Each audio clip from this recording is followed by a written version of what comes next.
Bueno chicos, bienvenidos a todos. Muchas gracias por estar. Una alegría encontrar a varios nombres conocidos que hemos trabajado juntos en alguna oportunidad.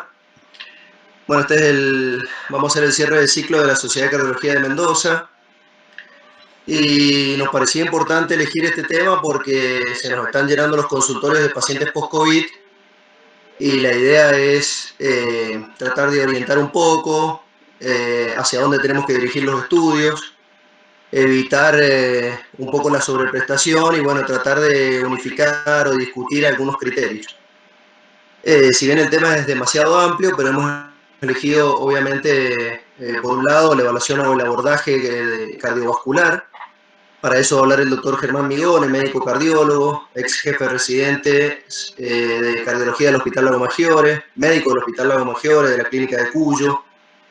La doctora Mónica Grilli, jefa del servicio de neumonología del Hospital Español de Mendoza, y la licenciada Melissa Sánchez, que es licenciada en psicología, que nos va a hablar de salud mental en los pacientes post-COVID. Bien, bueno, mi nombre es Germán Migone, yo soy médico cardiólogo. Quiero darle primero las gracias a la Sociedad de Cardiología de Mendoza por permitirme participar en esta jornada. El tema a desarrollar, en primer lugar, es la evaluación cardiovascular y la selección de exámenes complementarios en el abordaje ambulatorio del paciente recuperado luego de haber padecido COVID-19.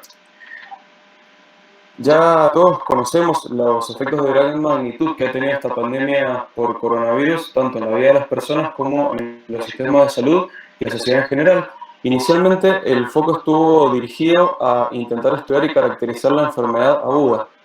De esta forma, se pudo caracterizar el típico patrón que tienen los síntomas, bien digo, en los casos severos, y en los casos leves se vio que los síntomas eran más inespecíficos, incluso intermitentes, y que podían llegar a ser más prolongados, característica que ya se había observado en infecciones por otros coronavirus.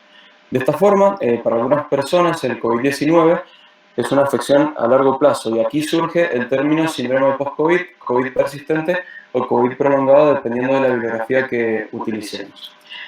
No tiene una definición establecida, algunas publicaciones lo describen como una enfermedad multisistémica luego de COVID agudo. También es poca la información con la que contamos acerca de cuántos pacientes que han padecido COVID van a estar en riesgo de desarrollarlo, así como también de sus características y la duración de sus síntomas.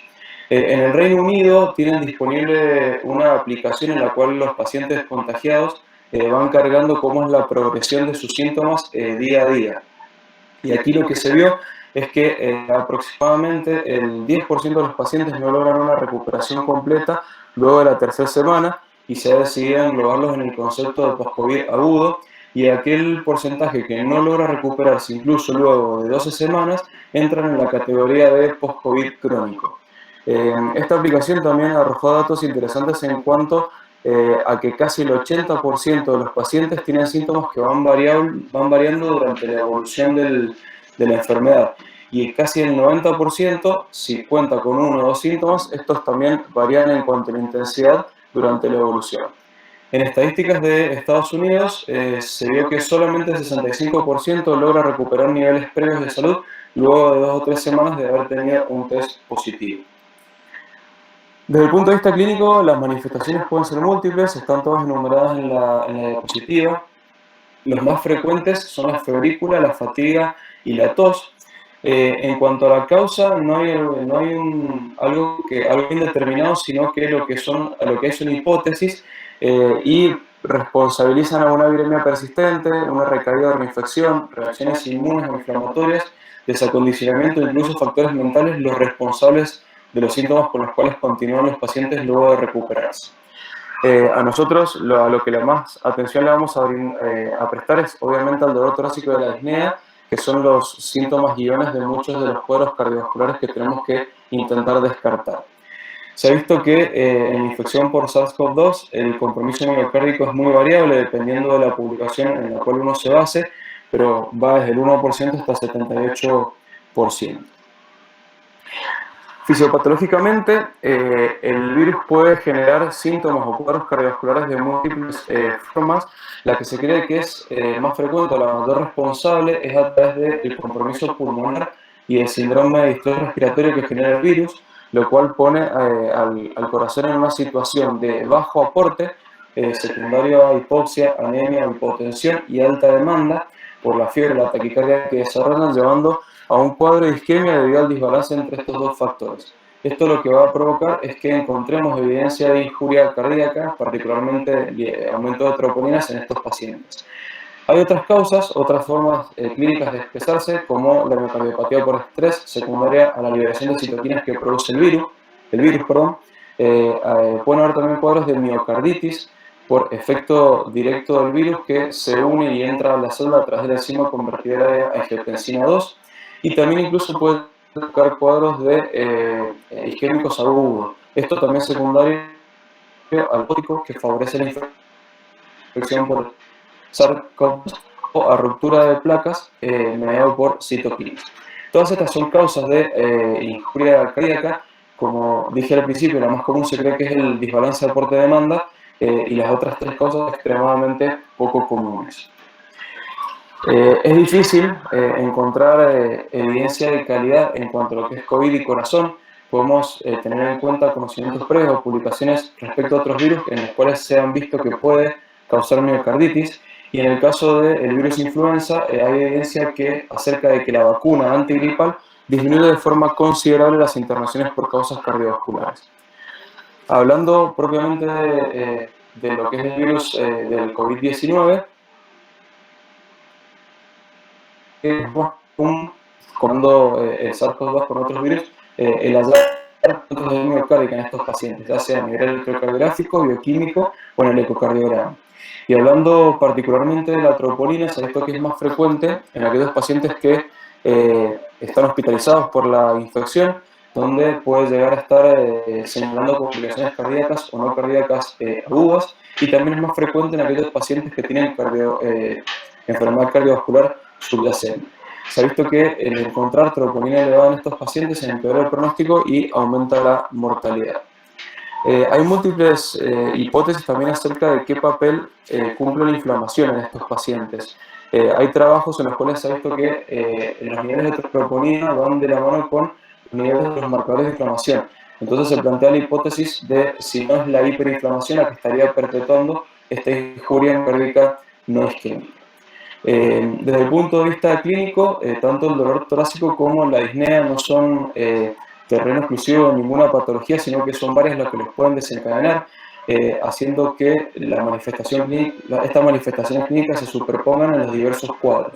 Entonces tenemos que ir a descartar a veces cardiopatía isquémica, a veces pericarditis, miocarditis o nuevos cuadros de insuficiencia cardíaca. El dato a favor que tenemos es que en estos pacientes que a veces están sépticos, están ventilados, están críticamente enfermos, la curva que realiza la troponina es en forma de aumento sostenido, a diferencia de lo que ocurre, por ejemplo, en cuadros de cardiopatía de síndrome coronario agudo, en el cual solemos encontrar un pico y luego un descenso en los valores de este marcador. Algunas consideraciones previas a la hora de tener que abordar estos pacientes en el consultorio. Hay una serie de preguntas que debemos realizar que, por un lado, nos van a ayudar a anticipar qué necesidades nos va a plantear el paciente en la consulta, y además también tenemos que intentar que la probabilidad de transmisión viral hacia nosotros como profesionales sea la menor posible. De esta forma, tenemos que interrogar acerca de cuándo inició con los síntomas, si el paciente fue hospitalizado o no. En caso de si fue hospitalizado, si requirió un ingreso a alguna unidad de cuidados críticos, si requirió ARM, cuánto tiempo estuvo ventilado, cuál fue su fecha de alta, si recibió un hisopado prealta, etc. Y lo que recomiendan las guías es intentar realizar un enfoque que sea general, que sea holístico, intentando abarcar todos los aspectos del paciente. Así, en nuestra evaluación inicial, obviamente va a ser clínica, tenemos que realizar un interrogatorio preciso que abarque desde el comienzo del primer día de síntomas. Tenemos que interrogar también acerca de si el paciente presenta o no síntomas actuales, haciendo hincapié sobre todo en la disnea y el dolor torácico, interrogando características y severidad. Después, en el examen físico, vamos a intentar registrar todos los signos vitales, realizar un examen cardiovascular y respiratorio, y también va a ser muy importante intentar evaluar el estado funcional debido a las secuelas motoras y cognitivas que puede llegar a dejar el virus, sobre todo cuando se da en contexto de internaciones prolongadas. Con esto vamos a valorar qué necesidad tiene nuestro paciente de realizarle estudios complementarios. Algo muy importante también es hacer una evaluación de las comorbilidades del paciente. Recordemos que los pacientes que más afectados se ven o que peor pronóstico y evolución tienen son aquellos con más comorbilidades, pacientes con hipertensión, diabetes, insuficiencia renal, insuficiencia cardíaca, por ejemplo. Tenemos que ver qué grado de control tienen sobre esas comórbidas, si eran pacientes que venían controlados previo a la infección, por ejemplo. Y también muy importante, debido a que son dos aspectos bastante afectados por la pandemia de coronavirus, intentar evaluar la situación socioeconómica y mental de nuestros pacientes. Respecto a los exámenes complementarios, tenemos que hacer una solicitud selectiva y precisa según los hallazgos que vayamos teniendo en el examen físico. En líneas generales, en los pacientes asintomáticos generalmente no requieren pruebas adicionales. En los pacientes que nos refieren a algún tipo de síntomas, nuestro objetivo va a ser buscar por qué esos pacientes continúan con síntomas aún después de haber cursado la etapa aguda de la enfermedad. En el laboratorio vamos a tener análisis generales y algunos más específicos. Los más específicos nos van a ayudar a evaluar el estado trombótico o no del paciente, el estado inflamatorio. Nos va a ayudar a evidenciar o intentar determinar si el paciente tiene alguna discuria miocárdica, el diagnóstico de insuficiencia cardíaca. Nos va a apoyar también, nos va a ayudar para el diagnóstico de enfermedad tromboembólica. Podemos apoyarnos fuera de lo que es laboratorio en estudios de imagen, como la placa de tórax, y algunas guías recomiendan realizarla luego de 12 semanas de cursado el periodo agudo, exámenes de orina y obviamente en nuestro caso un electrocardiograma. Se pueden solicitar exámenes complementarios de mayor complejidad, entre ellos podemos contar con el ecocardiograma, la resonancia magnética cardíaca con reace tardío con gadolinio, la tomografía de tórax con o sin contraste, la angiotomografía coronaria y la cinecoronariografía. La elección de estos estudios va a depender de los hallazgos que nosotros tengamos en nuestra evaluación clínica inicial y en los datos que obtengamos de los primeros exámenes complementarios básicos. Cada uno tiene sus fortalezas y sus debilidades, no es objeto de esta charla mencionarlas, algunas de las utilidades están ahí señaladas en la diapositiva, pero como dije recién, va a depender de nuestra sospecha clínica inicial. Medidas generales para este tipo de pacientes. Hay que recalcar la importancia de la salud general, intentar que los hábitos alimentarios sean lo más saludables posibles, intentando evitar hábitos tóxicos. Los pacientes que han cursado la etapa aguda en forma leve se pueden beneficiar de ejercicios que no demanden mucho consumo de oxígeno, como ejercicios de flexibilidad, caminata, yoga o pilates. Es importante también manifestarles a los pacientes la importancia de respetar los ciclos de descanso, darse tiempo también para la relajación y para no generar mayor ansiedad de la que ya traen estos pacientes, intentar establecer objetivos que sean alcanzables y razonables, hablando específicamente de la recuperación de los mismos. Siempre tenemos que instruir a los pacientes cuáles van a ser los síntomas que deberían llevarlos a una consulta de urgencia por guardia, el aumento de la disnea, la aparición de dolor torácico, la aparición de algún signo de foco, confusión o saturación de oxígeno en reposo menor al 96%. Algunas palabras en cuanto a la disnea. La doctora Grilli luego de mi charla va a dar más información sobre esto. Es uno de los síntomas más comunes. En caso de que sea severa puede llegar a requerir una evaluación urgente por guardia. Se ha visto o se ha planteado en realidad que la causa de esto es la debilidad que se produce en el diafragma durante el periodo agudo, que obliga al paciente a la utilización de músculos accesorios, cambiando el patrón respiratorio hacia un patrón más superficial, generando fatiga y aumento del consumo de oxígeno. Frente a un paciente con disnea que tiene un examen físico normal y su saturación en reposo es mayor al 96%, en líneas generales no es necesario tomar ninguna medida por lo menos las primeras 6 semanas. Es muy difícil que un paciente presente una neumopatía intersticial con una saturación en reposo normal. En estos pacientes puede llegar a resultar útil la oximetría de pulso en el domicilio porque suele tranquilizarlos bastante, y si no también se pueden optar por técnicas de respiración apuntadas a fortalecer nuevamente lo que es el aparato respiratorio.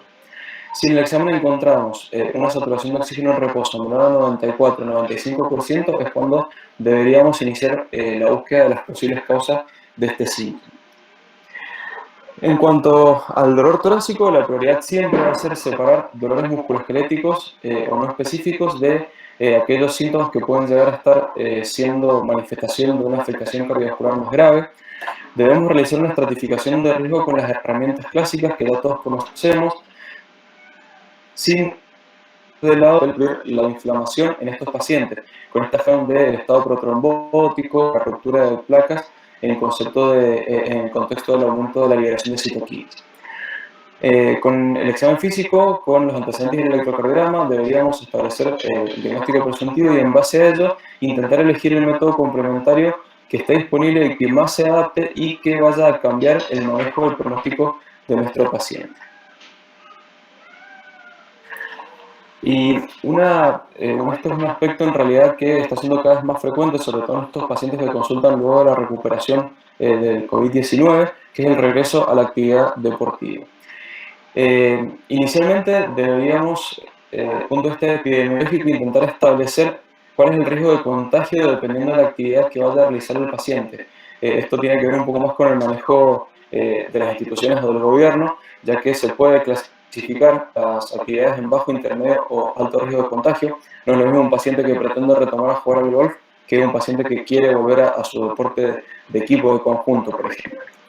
En cuanto a la evidencia, al ser una patología nueva, hay hallazgos contradictorios. Hay estudios que manifiestan una baja prevalencia de afectación miocárdica en pacientes asintomáticos y otros, precisamente ese estudio creo que era alemán, en el cual se evaluó a pacientes con resonancia magnética a pesar de estar asintomáticos y se ven que había evidencia de inflamación miocárdica asintomática y que puede llegar a expresarse cuando el paciente reinicia con su ejercicio físico.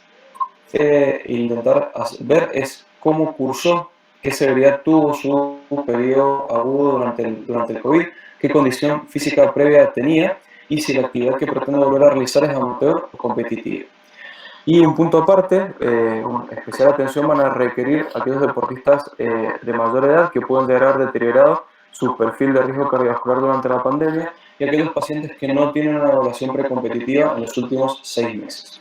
También debemos educar a estos pacientes acerca de los signos de alarma, que particularmente es la aparición de síntomas cardiorrespiratorios cuando vuelvan al entrenamiento. En estos casos lo que se aconseja es reevaluarlo e intentar descartar complicaciones de la enfermedad.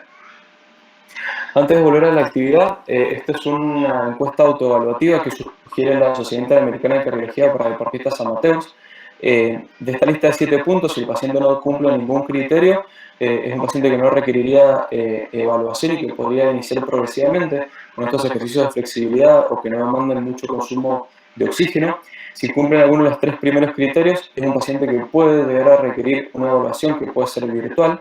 Y en el caso de los últimos 4 puntos, es el paciente que decididamente tiene que pasar por el consultorio para poder evaluarlo y descartar condiciones de gravedad antes de retomar la actividad deportiva. Este es un algoritmo diagnóstico propuesto por la Federación Argentina de Cardiología y la Sociedad Argentina de Cardiología. Si el deportista no estuvo hospitalizado o cursó con síntomas leves y ya está de alta, inicialmente una historia clínica o un examen físico de un electrocardiograma es lo que debemos realizar. Los otros métodos complementarios deberían solicitarse en base a la evaluación clínica que hagamos y según la disponibilidad. Si esta evaluación es normal, el paciente puede retornar a los entrenamientos. En caso de encontrar alguna anormalidad, dependiendo de cuál sea esta, va a ser el método complementario que ocupemos. Puede ser una resonancia nuclear magnética cardíaca, Holter, TAC de tórax o Doppler venoso en miembros inferiores. Y en caso de no encontrar anormalidades, también el paciente podría retornar siempre gradualmente a los entrenamientos. En el caso de aquellos deportistas que fueron hospitalizados y que ya están libres de síntomas por los últimos 10 días y no recibió estudios diagnósticos, bueno, habría que solicitarle estos estudios complementarios y hacer la evaluación para ver en qué estado se entra. Y en el caso de que el paciente durante la hospitalización recibió diagnóstico de algún cuadro de gravedad como miocarditis, enfermedad tromboembólica venosa, cuadros neumonológicos, renales hepáticos o requirió la renal prolongada, al igual que los pacientes que los estudios complementarios más específicos de anormales, a estos pacientes hay que restringir el entrenamiento, iniciarlos o incluirlos en un plan de rehabilitación motora y cardiopulmonar. Dependiendo de la patología de base, es el manejo que vamos a realizar, ver y evaluar la necesidad de derivarlo a algún especialista y reevaluarlo a los 3 y 6 meses de acuerdo con la evolución que tengan para permitirles el retorno a la actividad física que realizaban previamente. Respecto a los deportistas competitivos, estos pacientes requieren de las pruebas de evaluación de capacidad física y el retorno a la actividad deportiva no debería realizarse antes de 4 a 6 semanas de entrenamiento formal. Este también es un programa de entrenamiento sugerido por la Sociedad Interamericana de Cardiología para deportistas competitivos que debe realizarse supervisado por un profesional y que no debería durar menos de 4 a 6 semanas antes de poder volver a competir de forma formal. Perdón. Bien, y para unificar un poco las cosas que hemos estado hablando, hay que tener en cuenta que es fundamental evaluar cómo fue la evolución durante la infección del paciente, si tuvo o no algún tipo de complicación y qué gravedad tuvo esta y las comórbidas. Hay que priorizar un manejo sintomático, evitando la realización de estudios innecesarios. Muchas veces es necesario tranquilizar al paciente y comentarles que hay que esperar una mejora gradual, que a veces puede ser prolongada de los síntomas que tiene, y tener en cuenta que aquellos pacientes no hospitalizados pueden beneficiarse de la actividad física liviana por algunas semanas, aumentando la intensidad según la tolerancia que vayan teniendo.